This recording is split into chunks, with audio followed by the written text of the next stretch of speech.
Luciano do YouTube! Olá, nos encontramos novamente. My name is Fefe.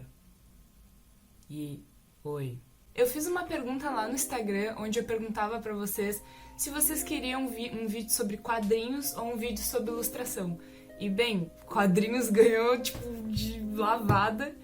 E hoje o vídeo vai ser sobre quadrinhos, mas o próximo vai ser sobre ilustração, pra gente ir alternando assim e ficar um conteúdo mais variado. Eu tenho muitas coisas pra comentar sobre quadrinhos e histórias, mas antes de entrarmos realmente no tema, eu acho importante a gente refletir sobre a importância das histórias na nossa vida. Esqueci de ligar a lâmpada.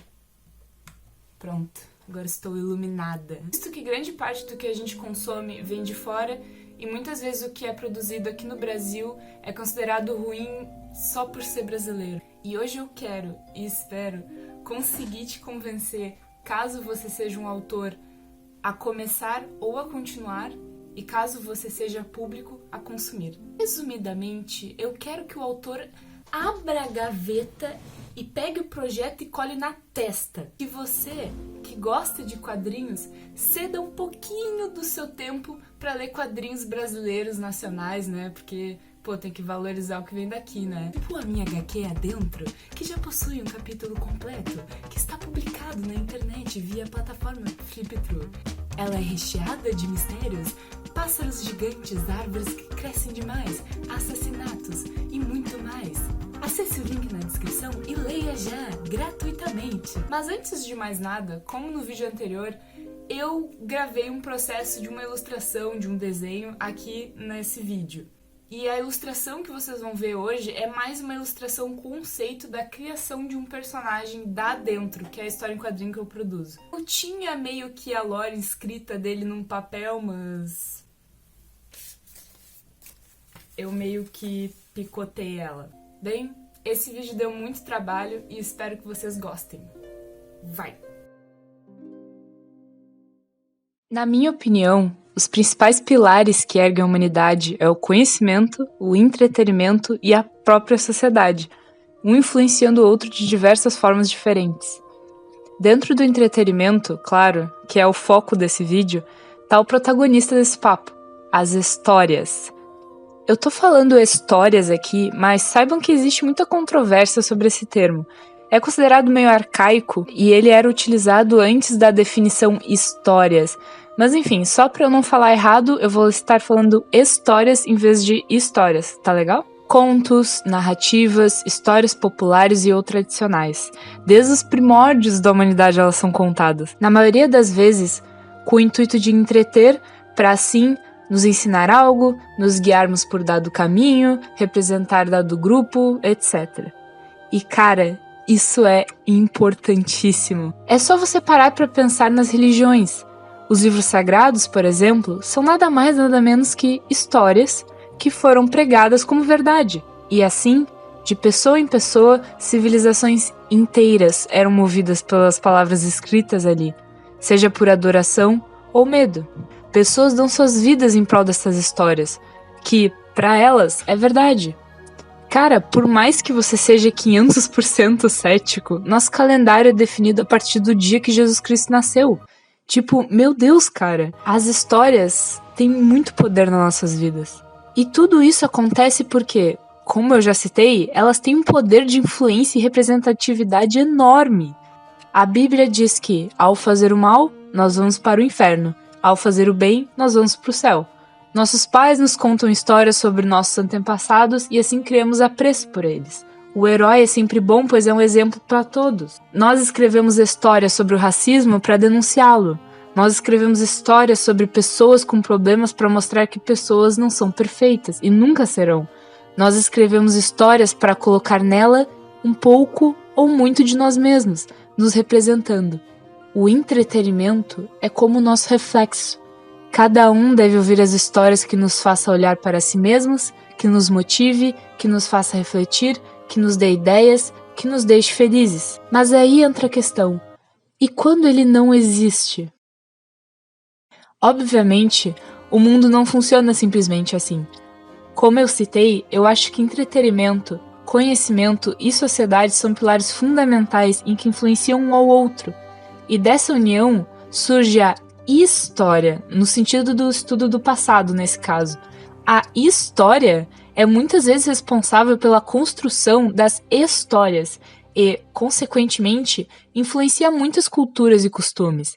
Da forma atropelada que a história da humanidade andou, cheia de conflitos, política, desenvolvimentos, o que não poderia ser muito diferente ao meu ver, era inevitável que surgiria desigualdade e que as histórias, sendo um reflexo da história, acompanhassem, impondo para você o que é considerado ideal, sem se preocupar com a realidade em que quem a ouve está vivendo. A sociedade e o conhecimento, especificadamente, gera naturalmente minorias, maiorias, desfavorecidos e favorecidos, de acordo com o desenrolar das coisas, e isso nunca deixará de existir. A partir do momento em que deixar de existir, virá outro e consecutivamente. Muitos deles, infelizmente, fundamentados em coisas totalmente sem sentido, tiradas do só para favorecer do grupo de pessoas. E cara, enquanto não formos uma única consciência coletiva e sim seres independentes com interesses próprios, isso sempre vai existir. Faz parte da vida humana enfrentar problemas, imposições e infelicidades. Só que aqui entra o lado belo do entretenimento. Principalmente nos dias de hoje, com a facilidade que temos com comunicação e publicação, nós podemos criar histórias sobre estes grupos, os representando ou denunciando sua situação para todos, tornando-as novamente nossos reflexos. Principalmente nos dias de hoje, com a facilidade que nós temos com comunicação e publicação, nós podemos criar histórias sobre estes grupos, nós podemos representá-los, denunciar a situação que eles vivem, tornando as histórias novamente nossos reflexos. E entrando no ponto onde eu queria chegar, o Brasil. Aqui nós temos bem marcado essa síndrome do vira-lata. Nada que é feito aqui presta e não vale a pena viver aqui. Almejamos morar no exterior, sair do Brasil, cinema nacional é uma merda, as histórias nacionais são uma merda, as inspirações que temos são todas do exterior, as grandes companhias do exterior fazem melhor, com efeitos visuais absurdos E um dos pontos mais cruciais nessa falta de incentivo, que particularmente me afetaram muito durante a minha jornada como quadrinista. O mundo gira, e gira rápido. Não temos tempo para essas infantilidades que é escrever histórias, não é? Eu já contei várias vezes lá no meu Instagram e citei aqui no meu primeiro vídeo, mas eu desenvolvo Adentro há mais de 6 anos, que é uma história em quadrinho que eu estou projetando. Eu vivi minha adolescência escrevendo artigos, documentos, roteiros e rabiscando Adentro. Assim como eu amadureci com o tempo, a Adentro também, tomando diversas formas diferentes, mas sempre com o objetivo de ser um universo único, complexo e palpável.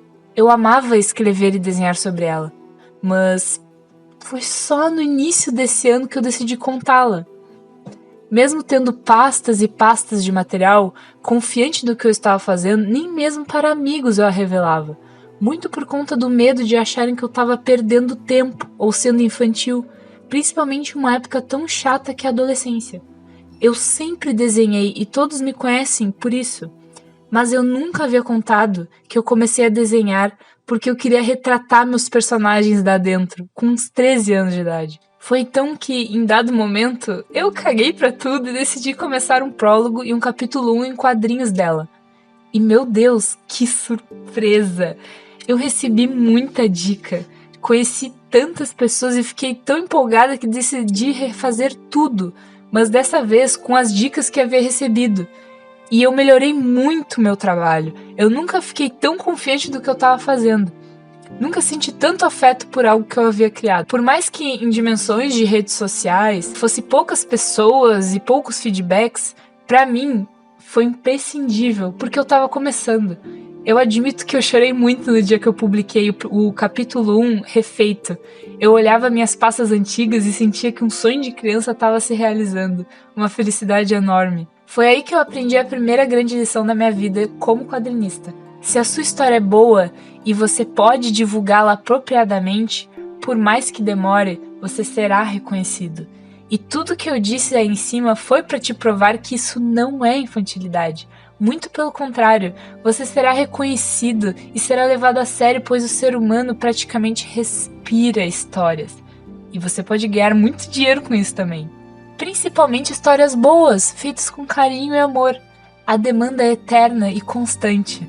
Por mais que as grandes empresas tenham dinheiro infinito para fazer filmes de qualidade executiva excepcional, se a história contada ali não for de qualidade, o filme será considerado ruim por muitas pessoas.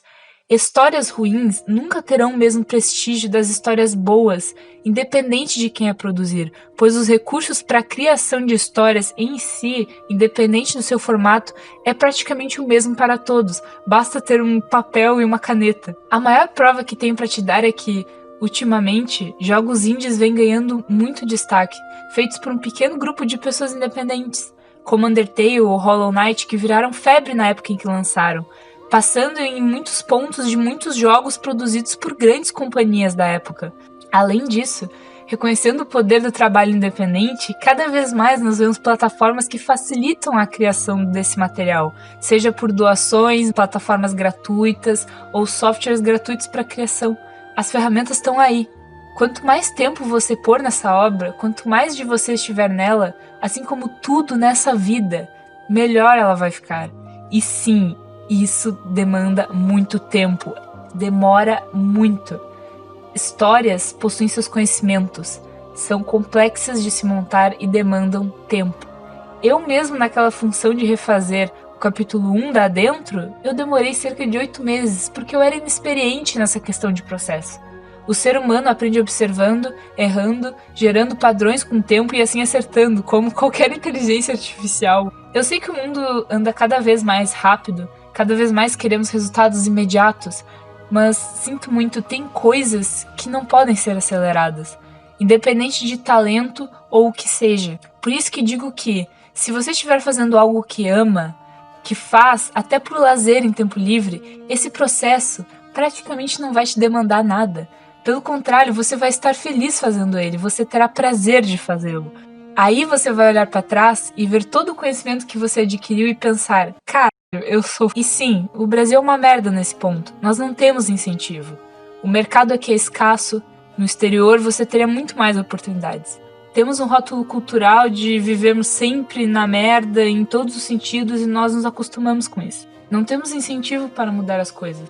Isso está intrinsecamente ligado ao fato do entretenimento aqui não ser valorizado, que, como eu já repeti 1000 vezes, é um pilar muito importante para uma sociedade. Por isso que nós temos que criar histórias e divulgar muito. A gente tem que virar o espelho, a gente tem que ter o reflexo para nós, de nós. Quem não é visto não é lembrado, meu amigo.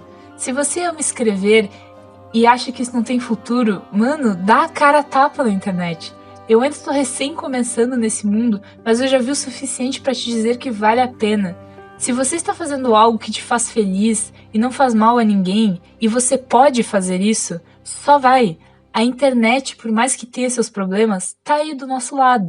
Temos que trocar ideias, nos ajudar e nos apoiar, para que um dia esse processo seja cada vez mais fácil, para que as pessoas depois de nós consigam ter um acesso mais facilitado. Mas alguém precisa começar.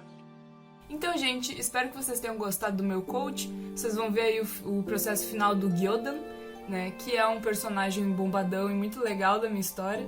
Eu já tinha meio que a lore dele, né, como eu falei, né, só que eu não tinha muita ideia do design que ia ser. Eu particularmente gostei muito. Eu achei que o martelo machado ia ficar meio viajado, mas eu acabei notando que dá pra fazer umas cenas de combate muito interessantes com essa arma aí. Só pra deixar uma coisa bem clara pra vocês, que as anotações que eu fiz ali, algumas talvez vocês não tenham entendido nada, como por exemplo, guia de essência. Isso são elementos da minha história, assim, que não tem muito o que entender ali, a não ser que você leia Adentro. Você acesse o link que está na descrição e leia o capítulo da Adentro. E aguarde o segundo, porque o segundo já está por vir. Tchau. Até a próxima.